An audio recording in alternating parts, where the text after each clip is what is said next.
Hi guys, Hey. I'm Phoebe, I'm Adam. and we are the couple behind In the Great Wide.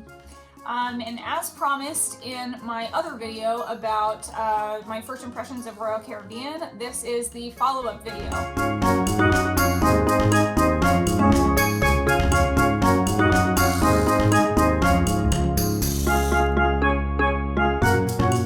So we were fortunate enough to go on a cruise with Royal Caribbean, and it was right before the Omicron variant hit. So yeah, we were very lucky. We hit it at Really? just the right time. Yeah. It was perfect timing, it really was. But in that video, I talked a lot about my pre-cruise experience and planning the trip for not only us, but for 10 other friends that were coming with us on the cruise for my 30th birthday. And it was not a pleasant experience planning the cruise, but I will let you go watch that video to hear all about that. Right now, we want to talk about the onboard experience that we had on the cruise, which, as I suspected, was far superior to the planning experience for sure. So we want to share with you a couple of positives and also a couple of negatives from what we experienced on board.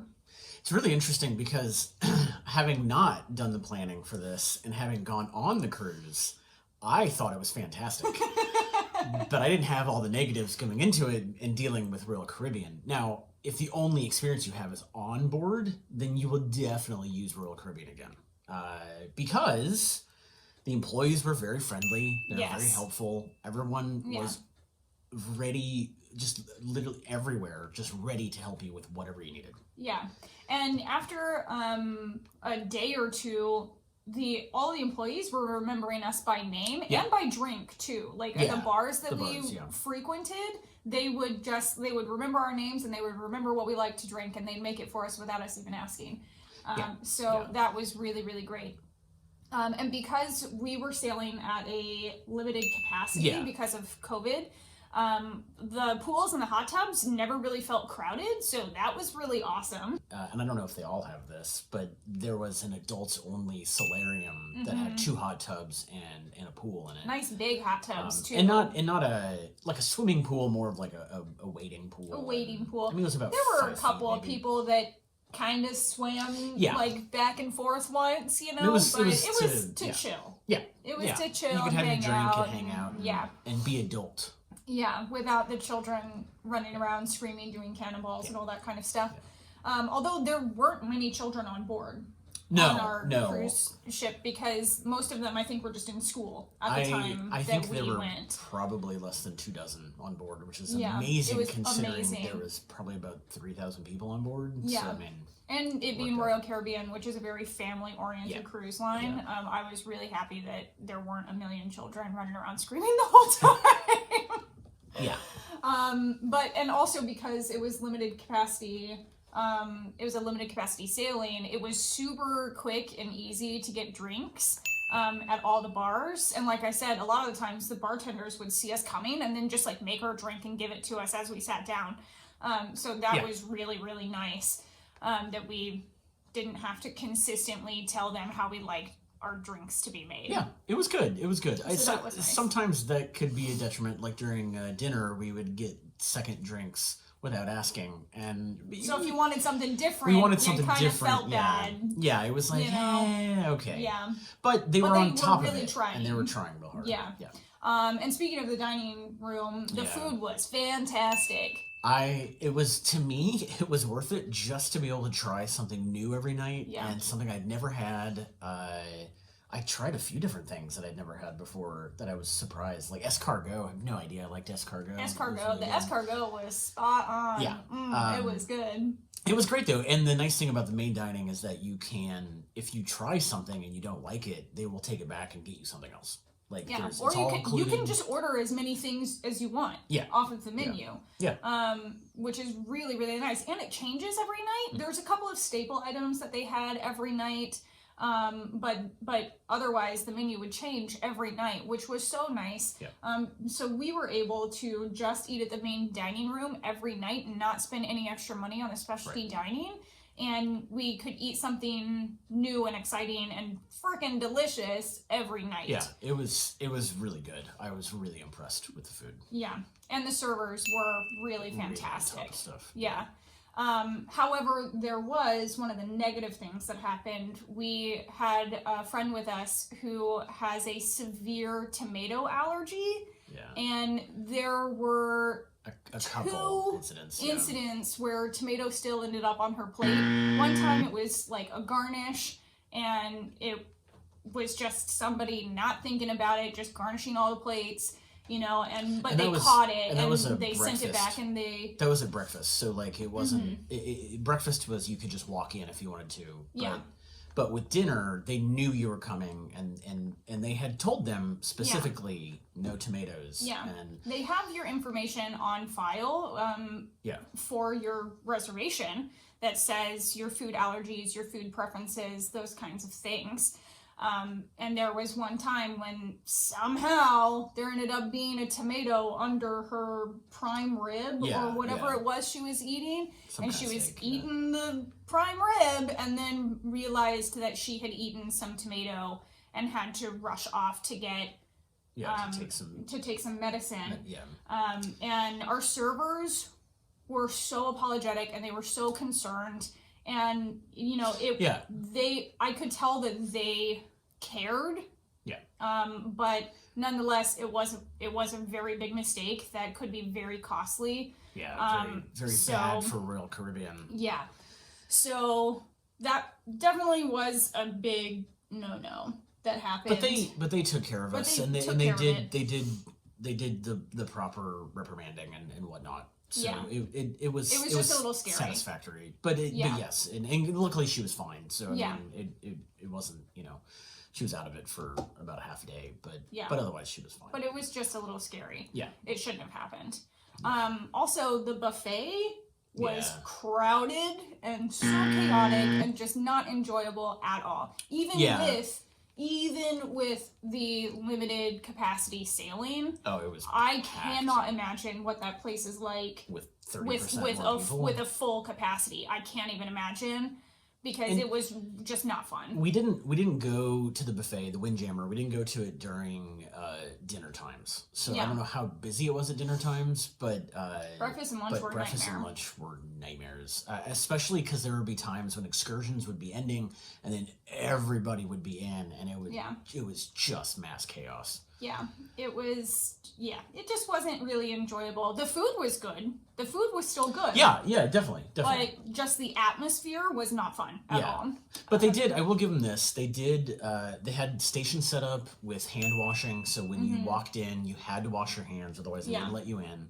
I felt very safe, like COVID-wise. I felt very safe on the ship. Yes. Everyone was vaccinated. We were all given bracelets that said we were vaccinated, and everybody on board was vaccinated except for maybe a couple of babies. But people who weren't eligible yet. Yeah, but everybody was vaccinated, and it made it feel very safe and comfortable. Now, granted, the negative is that the tour after us, the cruise after us on the same ship, unfortunately had an outbreak of the variant, and because they brought it on without realizing, and then it was just not good. Which is crazy to me, because you have to get negative COVID tests, taken within 48 hours. 48 hours, getting on the cruise ship. So it's very much people being irresponsible, but we felt very safe. I mean, we still wore masks most of the time, but having a drink at a bar inside didn't feel unsafe.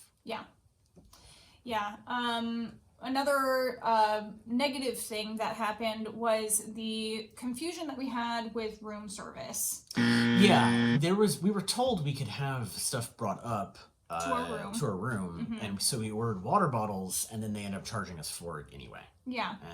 Because we had the deluxe beverage packages, so bottled water was included in our beverage packages. We could just, go to a bar or whatever and ask for a bottle of water, and it was already included in our packages. So when I saw our room attendant in the hallway, I said, we should ask him to bring some water bottles to our room just so we can have some on hand for nighttime and, whatever. And then, 15 minutes later, we get a knock on the door with these really big, fancy water bottles and with a receipt saying, that'll be $35. Thank you very much. And I was just like, that's not what I was looking for. It wasn't very clear on how that should work, and for us, we probably should have just said no and rejected them. But it's like they were there. I mean, I was like, whatever. I guess we asked for these. It was just kind of crappy that.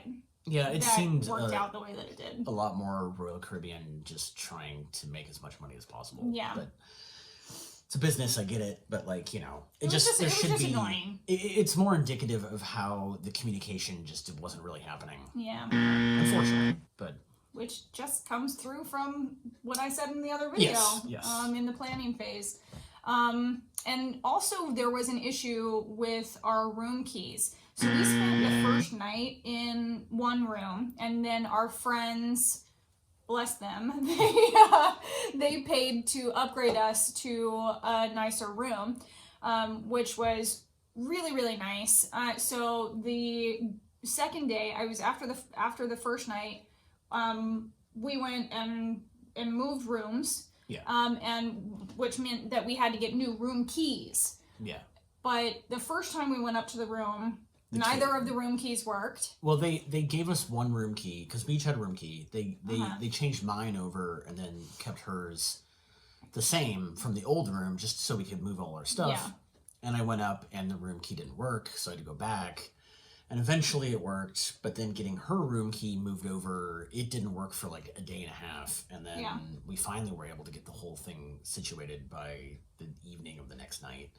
But it just seemed like we were going back and forth between my room key didn't work, your room key didn't work, and it just went back and forth like that 3 times before we finally had 2 room keys that worked. It seemed very odd considering that I'm assuming it's something that happens a lot of people upgrading, because we had an interior room and then we got upgraded to a balcony room. Yeah. And I'm assuming that would happen a lot. You come on, ask if there's balcony rooms. You ask first if you can have a complimentary upgrade. Mm-hmm. They say no, and then you say, okay, well, I can pay the extra whatever. And then, I'm on the ship now, I realize how much I'd rather have a balcony room. Yeah. So it just seemed odd that was a problem.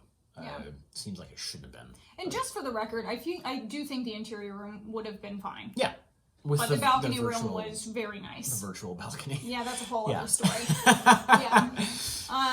And then last negative thing that I want to talk about was the biggest negative thing for me, if I'm being real, which was that they are unable to change a guest's name in their system or add a preferred name.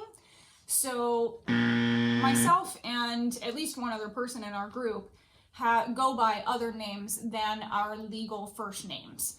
And it is a very personal thing for a lot of people these days. This is not like a super unique situation, that people go by other names than their legal names. And every time that you would order a drink at a bar, you would give them your card or your room number, and they would pull you up in the system to make sure that you had a drink package or whatever, and your name would come up and they would say, oh, thank you, Adam. Yeah. And they were trying to be really friendly, which I love and I appreciate, and they, learned our names and everything, like we said, but the fact that you can't change the name that they see and call you by in the system can be really upsetting to some people who go by different names for very personal reasons. So that was a huge, huge negative for me. I understand that they have to have our legal names, on file for, because we're going to other countries and stuff. Absolutely. Yeah. But I think that they really need to add in an option to add the option of a preferred name when you're on board the ship. It's 2021. We're at the point it's where... It's 2022 now, honey. 2022. The point is that this shouldn't be an issue anymore. This is something that they should have thought of, and they should have been able to work into their system. They can do everything else, but it's something that should be able to be done. And I think they'll eventually catch up and figure that out. But there was eventually, and to the bartender's credit, they're eventually realizing, and they would see the name and they would know, and they would go by the proper name, the real name. But But you know, it's frustrating. It's just frustrating. Yeah, it just made me uncomfortable for a little while. Yeah. You know, at first. But to end on a positive note, Yeah. The ship had a ton of stuff to do. So much stuff to do. Amazing amount of stuff to do. A lot of it during the day, so like you couldn't even. You were usually out on excursions. Yeah. I mean, they had a lot of trivia that I wanted to do, but it also started at 5 o'clock, and it was like, well, 4 o'clock, and I was like, well, I'm going to be out until 6, you know, or whatever. So it was great. I feel like the next cruise we do, I would like there to be at least one day at sea, just so that way you can take advantage of the ship more. Yeah, we can enjoy everything that the ship itself has to offer, because I feel like we didn't really get to do that on this cruise. It was a 7-night cruise, but we were at a different port each day. So the only time we had on the ship was at night. So, you know, and a lot of that time you're spending having dinner, because the dinners, at least for us, they went on for quite a while, hours, you know, which was great because we were with friends and everything. But you just don't get to spend as much time like going to the shows and doing the trivia and going to karaoke and like going to the pool and stuff. Yeah. There was a lot of stuff we didn't do on the ship, but the other option was to then not go aboard or to depart. What am I trying to say? Not to disembark onto the island that you were on. Yeah. But we wanted to see all the islands, and we knew some people. We met some people in San Juan before we left that were on our cruise that were like, yeah, there's certain islands that we didn't want to go to. They had gone on like 100 cruises, so but they were like, they knew which islands they liked and which ones they didn't like. Yeah. But it was our first time, so it's like we wanted to go to all the places, and that was why I picked this cruise, was because when I was first picking out a cruise, I was just like, I don't want days at sea. Like I want you to take me places. I'm paying you to take me to these islands, not, you know, to just sit around on a cruise ship. Yeah. But now I think I have a better appreciation for the activities on the cruise ship, and all of the stuff that they have available to do. So the question is would you do a cruise again? I would love to do a cruise again. However, I do not plan on using Royal Caribbean again. Yeah. That was what I thought my verdict was going to be before we even got on the cruise, because I had such a bad time planning the whole thing. Yeah. And I was right, you know. I mean, the onboard experience was really fun. We had a ton of fun with our friends, you know, and I'm so glad that we did it. But at the end of the day, like, Royal Caribbean hasn't really done much to earn my loyalty as a customer to them for cruises. So I think for our next cruise, we're going to be shopping around to look for another company for sure. There are an incredible amount of cruise companies in the world. Yeah. And like I said, if I didn't know, like if I had hired someone to plan my cruise and I just went, it would have been fine. But most people don't do that. So don't save yourself the hassle, find somebody else. Which is really too bad, because I really enjoyed the cruise, but And they have a lot of sailings that are really cheap, which was one of the reasons why I picked them, because it was inexpensive, especially for a 7-night cruise. But at the end of the day, you know, we're gonna shop around is the point. We're gonna shop around. It wasn't the worst thing in the world by any means, you know. Yeah, we had a good time, but I wasn't now. Amazed. We'll pay a little extra if need be, because we know it'll be a smoother experience. Yeah. So. Yeah. All right.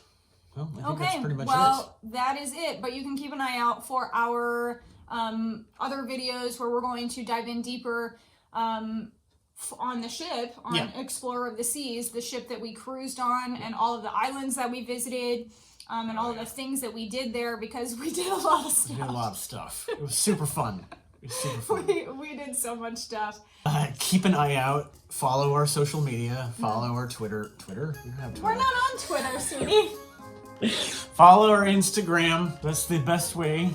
There's it's all up on the screen right now. So follow our Instagram, not Twitter, because Twitter is terrible. We're not on Twitter.